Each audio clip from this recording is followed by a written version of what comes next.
China के एक बड़े एक्शन के बाद सिल्वर के प्राइसेस अब और भी बढ़ सकते हैं। दरअसल चाइनीज गवर्नमेंट जनवरी 2026 से सिल्वर के एक्सपोर्ट पर रिस्ट्रिक्शन लगा रही है, जिसका मतलब है कि सिल्वर शॉर्टेज और भी बढ़ेगी, जिसका असर अगले कुछ दिनों में प्राइसेस में भी नजर आ सकता है। ये घटनाक्रम ऐसे समय में हुआ है जब इंडिया में सिल्वर की कीमत इस साल की शुरुआत में 85,000 के लेवल से अब करीब 2 लाख के आसपास ट्रेड कर रही हैं। वहीं चाइना का ये एक्शन इसलिए भी अहम है क्योंकि ये देश दुनिया का दूसरा सबसे बड़ा सिल्वर माइनर देश है। सिल्वर की ग्लोबल सप्लाई चेन में चाइना का कंट्रीब्यूशन 60 से 70% है। चाइनीज गवर्नमेंट का प्लान है कि सिल्वर का एक्सपोर्ट रोककर सोलर पैनल्स और इलेक्ट्रॉनिक इंडस्ट्री के लिए रॉ मटेरियल को प्रिजर्व किया जाए, क्योंकि सिल्वर की ग्लोबल सप्लाई लगातार 5वें साल डेफिसिट में। डिमांड और सप्लाई का शॉर्टफॉल अभी करीब 2500 टन से ज़्यादा है। अगर चाइना की ये पॉलिसी लंबे समय तक टिकती है और इसको अप्लाई किया जाता है 2027 तक, तो सप्लाई डेफिसिट प्रोजेक्शंस के मुताबिक 5000 टन तक जा पहुंच सकता है। सप्लाई शॉर्टफॉल का असर ये है कि रॉयल मिंट ऑफ कनाडा और यूएस इस समय सिल्वर कॉइन्स और बार्स की कमी से जूझ रहे हैं।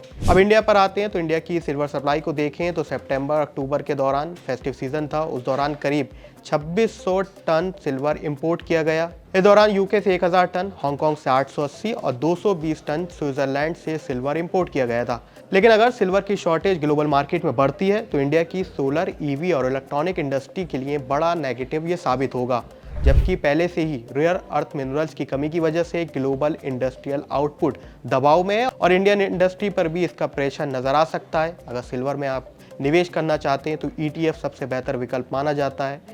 हालांकि आप फिजिकल सिल्वर में भी इन्वेस्ट कर सकते हैं। ETF का रिटर्न भी पिछले एक साल में 120% के आसपास एवरेज रहा है। तो क्या आपके पोर्टफोलियो में भी सिल्वर शामिल है? हमें कमेंट सेक्शन में ज़रूर लिखें।